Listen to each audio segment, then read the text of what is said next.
আসসালামু আলাইকুম রহমতুল্লাহ। বন্ধুরা, আশা করি আল্লাহর অনুগ্রহে তোমরা অনেক ভালো আছো।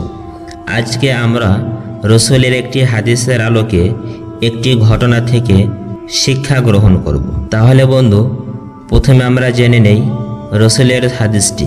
রসুল করিম সাল্লাল্লাহু আলাইহি ওয়াসাল্লাম বলেন, ইন্নাল্লাহা লা ইয়ানজুরু ইলা সুওয়ারিকুম ওয়ালাকিন ইয়ানজুরু ইলা কুলুবিকুম ওয়া আমালিকুম। হাদিসটির অর্থ, আল্লাহ তাআলা তোমাদের চেহারা দেখেন না, বরং তিনি দেখেন তোমাদের হৃদয় এবং তোমাদের আমল। এখন আমরা শুনব আল্লাহ রব্বুল আলামিন মানুষের চেহারা না দেখে হৃদয় দেখেন, তাহা এই ঘটনা দেখলে স্পষ্ট বুঝে আসে।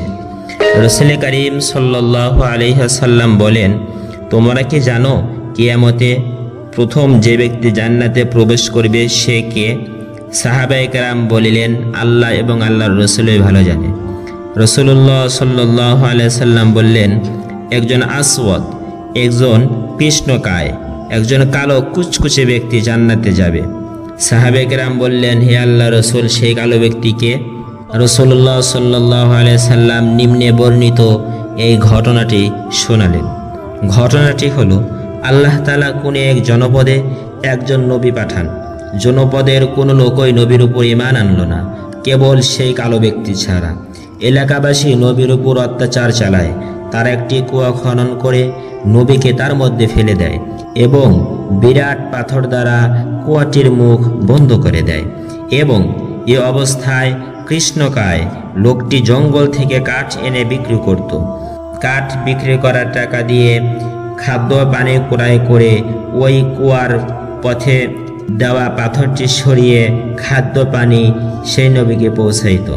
আল্লাহর যতদিন মঞ্জুর ছিল ততদিন এই অবস্থা অব্যাহত থাকে। অতঃপর একদিন নিয়ম অনুযায়ী সেই কালো কুচকুচে ব্যক্তি কাঠ সংগ্রহ করল এবং একত্র করে রশি দ্বারা বাঁধল। যখন তিনি কাঠের গাঁঠিটি মাথায় উঠাতে চাইলেন, ঠিক তখন সে তন্দ্রায় আচ্ছন্ন হয়ে পড়ল। সে ঘুমিয়ে গেল। এদিকে আল্লাহ 7 বছর যাবৎ তার শ্রবণ শক্তি বন্ধ করে দেন। ফলে সে এক ঘুমে 7 বছর কাটিয়ে দেয়। 7 বছর পর ঘুম ভাঙলে আর মোড়া দিয়ে পাশ ফিরে শোয়। আল্লাহ তাআলা আবারও 7 বছরের জন্য তার শ্রবণ শক্তি বন্ধ করে দেয়। 7 বছর পর আবার ঘুম ভাঙে। এবার সে কাঠের বোঝা বহন করে নিয়ে আসে সেই কূপের কাছে। আর সে মনে মনে ভাবতে থাকে, আমি হয়তো কিছু সময় ঘুমিয়েছি। বস্তিতে এসে সে পূর্বের ন্যায় কাঠ বিক্রি করে খাদ্য পানি ক্রয় করে।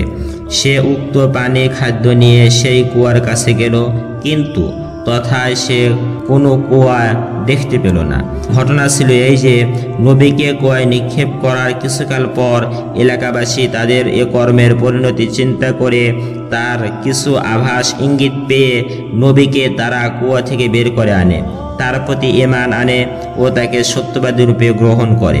নবী তাদের কাছে ওই কৃষ্ণকায় লোকটির খবর জিজ্ঞাসা করেন। তারা কৃষ্ণকায় লোকটির কোনো সংবাদ জানা না বলে জানায়। আল্লাহর ওই নবী এরপর ইন্তেকাল করেন। নবীর ইন্তেকালের পর আল্লাহ উক্ত কৃষ্ণকায় লোকটিকে ঘুম থেকে জাগ্রত করেন। রাসূল সাল্লাল্লাহু আলাইহি ওয়াসাল্লাম বলেন, ওই কৃষ্ণকায় লোকটিই সর্বপ্রথম জান্নাতে প্রবেশ করবে। তাহলে বন্ধুরা, আমরা খুব সহজে বুঝতে পারলাম একজন কালো কুচকুচে ব্যক্তি একজন রাসূলের অনুসরণ করার কারণে তিনিই সর্বপ্রথম জান্নাতে প্রবেশ করবেন।